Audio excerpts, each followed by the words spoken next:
as many people saw down there in Louisiana, in Gina, an outrage was committed against 6 young black men, the Gina 6. They were framed, put into jail, and now we have a struggle that looks like a struggle of the 1950s to fight against Jim Crow injustice, not only in Gina, but across the United States. So I want you to give a big warm welcome to some of the leaders of the fight to free the Gina 6.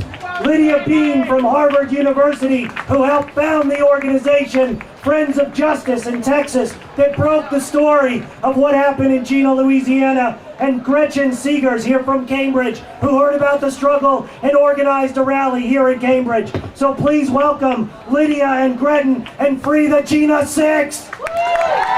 Thank you.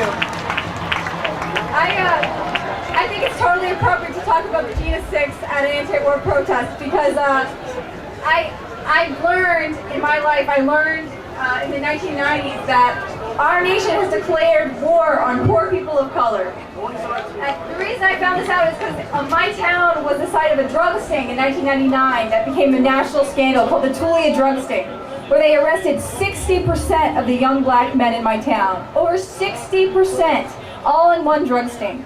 And so me and my family got involved in a movement called Friends of Justice that came together across class and race lines with the families and defendants of the people caught up in that drug sting. We came together to worship, to read what the Bible has to say about justice, and we fought together to have the drug sting overturned. And eventually we got media attention to the Tulia drug sting, and we actually were able to change Texas law to keep this from happening again.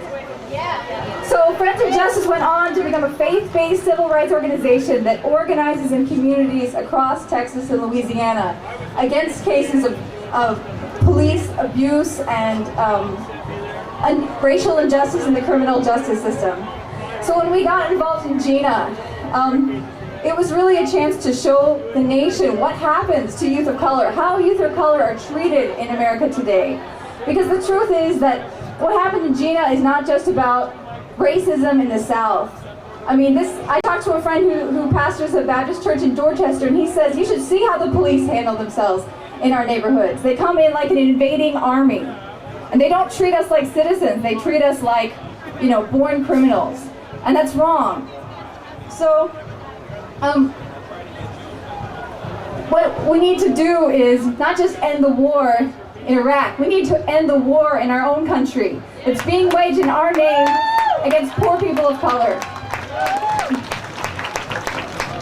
And we need to stand up for all of our youth, not just white youth, not just middle-class suburban youth, but youth of color as well, who don't feel like the police truly serve them. They don't feel like the police are there to protect them. Instead, they feel like the police act like an invading army, there to declare war on them. And that needs to end. So I asked you, in all that we do against the war, we also remember that we need to have a just peace at home, that we can only have security in our own country if we build it on a foundation of equality that respects the dignity of all Americans, and make sure to protect our youth of color from the kinds of injustices that happened in Gina. Thank you very much.